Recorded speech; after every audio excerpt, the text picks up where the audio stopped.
I'm Chance. And I'm Sarah Catherine. And this is Conservation Connection, presented by Last Chance Endeavors. We are a husband and wife team running a wildlife education nonprofit. It's focused on connecting students to their environment. Each week, here on Conservation Connection, we do just that, introducing you to the groundbreaking science and conservation work that's happening every day across the globe. We talk to professionals in the world of conservation science and wildlife management, and we ask them about their career, their current projects, their wild and crazy stories from the field, and everything in between.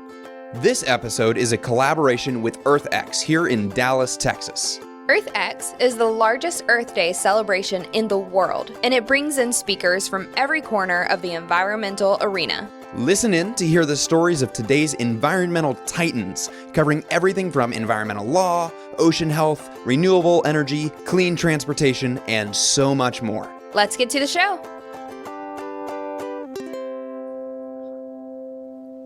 Alrighty guys, welcome to another episode of Conservation Connection. I am incredibly excited to be here at EarthX 2022, sitting across from Vance Martin again, who is the president of Wild Foundation. Welcome to the show again. Thanks, you guys. Great to see you. So last time we spoke with you was in 2019. If you're a new listener, we've been to EarthX in 2019. If you scroll back into season 1 or season 2, you'll find Vance's episode. It's a really fantastic one. I highly recommend listening to it. But yeah, we're here. We just want to catch up with you and hear a little bit about what you guys have been up to for the last couple years. Well, like everybody, not traveling quite as much. Which was a big part of what you did. Oh, well, yeah. No, I had an embarrassing amount of carbon offsets. I don't particularly like offsets, but you got to try to do something. Yeah.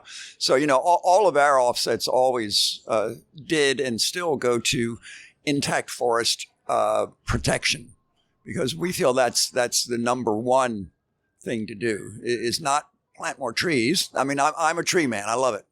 But we have to save the remaining intact forest and grasslands and wetlands.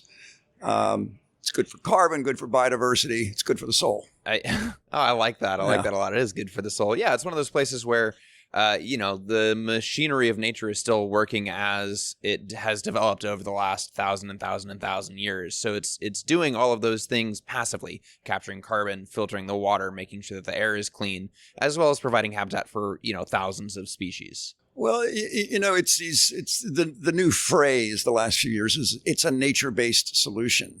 And, you go to the climate COPs and all of that kind of thing. Finally, this year in Glasgow, they finally started talking about the link between biodiversity and climate. Because usually the climate stuff is all tech. And right. How do we, use this technology to sequester carbon? Yeah, and finally, the nature-climate connection is coming together, because biodiversity extinction is part of the same issue as climate, actually. Absolutely. And if we use nature-based solutions, it's not only, good to save nature, it's the most cost-effective way to address climate change. You're not reinventing the wheel. Yeah, right. Yeah. So anyhow, that's we've been quite involved in that nature-climate work. But we're still really involved with what we call community-led conservation. The term in the professional conservation world is community-based natural resource management. CBNRM, everybody's fond of acronyms. But we spin that because when we work with communities, it's not just based on who they are and what we can give them. It's based on how can we help you? If you want to lead, we're there. Yeah. And then gradually you're building that capacity and you're learning yourself, whether that's in West Africa with our work in Mali, which has been incredibly dangerous, and success story. The Central Mali Reserve of the Gorma Elephant Reserve, where we work. It's a desert adapted elephants. I think I mentioned that last time. We've been able, our team there, which is all Malian, working with the communities in community-led conservation. Well, after 16 years there, the president just signed a few months ago an expansion of that reserve times 10. Oh my God. Wow. Yeah, so it's one of the larger protected areas in Africa now. Now, look, it's Mali. It's a war zone, and we still got this done. And look, there's not a lot of rangers running around protecting the wildlife. I mean, there's Right. it's a very dangerous place. But our team, because they're local people, they got it done. Yeah. And it's a real win. And that's the real value of not just having boots on the ground, but having boots on the ground that are from that ground, right? Yeah. It's the people that live there, that grew up there, Yeah. that are always going to be intrinsically motivated to care for their hometown, Yeah. for their homeland. Mm-hmm. Yeah. No, it's essential. Mm-hmm. So that is one topic that we touched on in our first interview with you that I did want to dive into a little bit more this time around. The community-led conservation, how does it work? How do you set it up when you're new to a community? I'm sure you're still going into new communities, and I know you have some that have been developed for years now, but how do you do it? Well, just whether it's in West Africa or Southern Africa, some of our work in the last couple of years, we've begun to refocus on the Amazon and working with, we've always worked with one or two tribes there, but now really focusing on the Yawanawa community in far western Amazon. And I just happen to have known the chief for many, many years. We're real brothers. And so it's easier with him because we know each other. But the principle is always the same. The principle is you listen. Exactly what's going on and what are your needs? And conservation, in our experience, does not work if you're telling people what to do. It works when you're meeting their needs. And if they identify their needs as protecting their homelands, as the Yawanawa do, it's 500,000 acres, 200,000 hectares of intact rainforest. They want to protect it. It's their heritage. Or whether it's in Mali, again, with all the 13 ethnicities in this huge area, and we listened for 2 years, and we thankfully found out that they wanted to save the desert adapted elephants. And I might have mentioned this last time, but it's really still one of the most wonderful findings in my conservation career was to discover one of their main reasons for wanting to save the elephants was because of their baraka, their spirit. And everything has a unique baraka. And, they always said, if the elephants go, their baraka is gone. And we are all the poorer for it. Lovely, huh? Absolutely. Yeah. And I love to hear, it's a concept that you hear pop up in a lot of different cultures, right? And in the sort of Western scientific world, we call it intrinsic value. Yeah. It has value because it exists. Yeah. Not because it can make us money, not because we can, sell tours. It's valuable. It deserves our effort to save it because it exists. That's and right. for no other reason than that. Yeah. And, I need to also say that that's actually one of the things that motivates me the most. And we always have to balance it with practical value. Of course. So it's economics. But again, we don't give welfare. Just another thing about community-led conservation. If you're giving a lot of stuff, money, whatever it is, we arrange it so that the people, the community, they earn it. There's a reciprocity always, because the welfare state conservation doesn't work. It works only as long as there's a grant to fund it, and then as soon as that funding disappears, Gone. It's gone. Gone, It's done. gone. Right, and Yeah. we need long-term Yeah. projects. And then, also the people not only, once they earn it, they own it. right, And Right. there's a different type of inherent value. Right? absolutely, yeah. The because value of all of your blood, your sweat, your tears that went into it. it's pride, So, like we employ a lot of young men in the desert of central Mali. But one of the most important things about it is they have a job. They're not going to the jihadists and earning money there. And they have pride within their community. And the elders want them to stay. And that's so important. Strong community building. Yeah. Absolutely.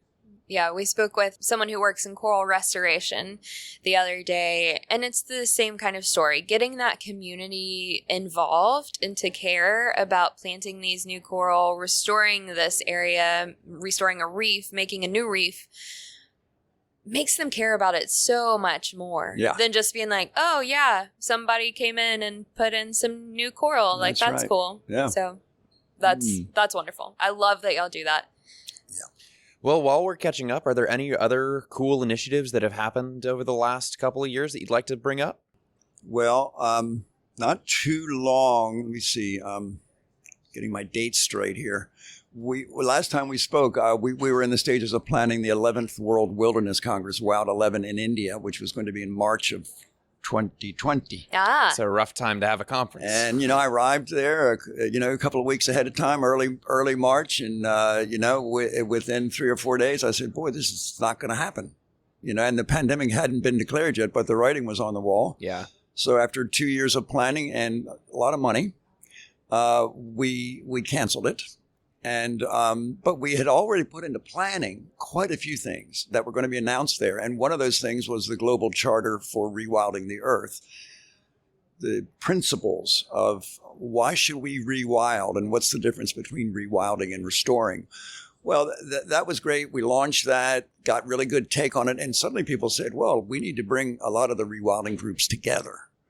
And so we really, because of the request, we formed this Global Rewilding Alliance. We're another group here in the States called ReWild was with us there, and Rewilding Europe, Tompkins Conservation in Chile and Argentina, Bush Heritage and others in Australia.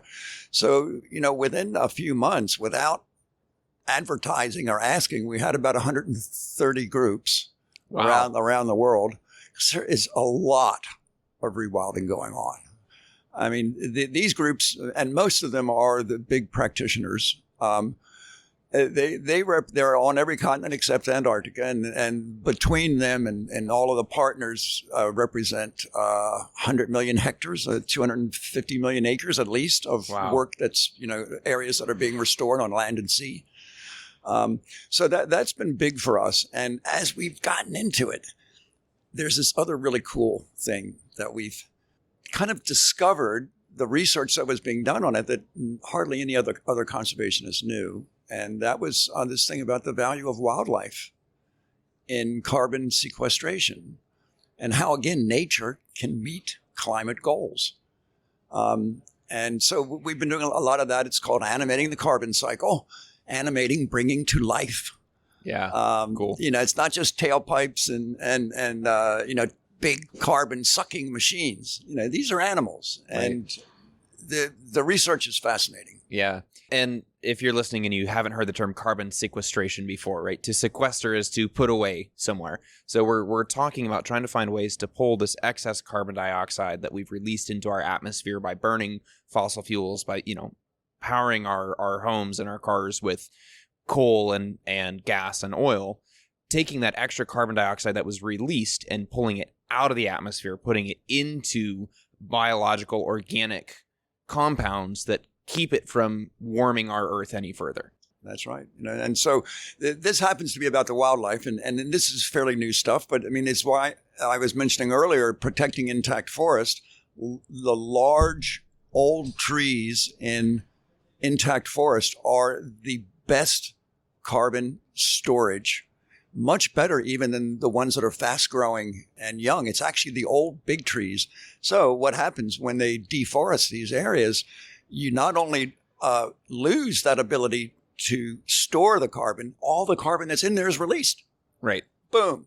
Right. You get a double whammy. So, yeah. This is very, very not good. Yeah. So, but this new wildlife thing is fascinating. I mean, from whales to wildebeest to crabs, birds, the fruitivorous monkeys. I mean, they have if their populations are restored to anywhere near pre-industrial levels, And that doesn't mean 1,000 years ago. It can be just a couple of hundred years ago.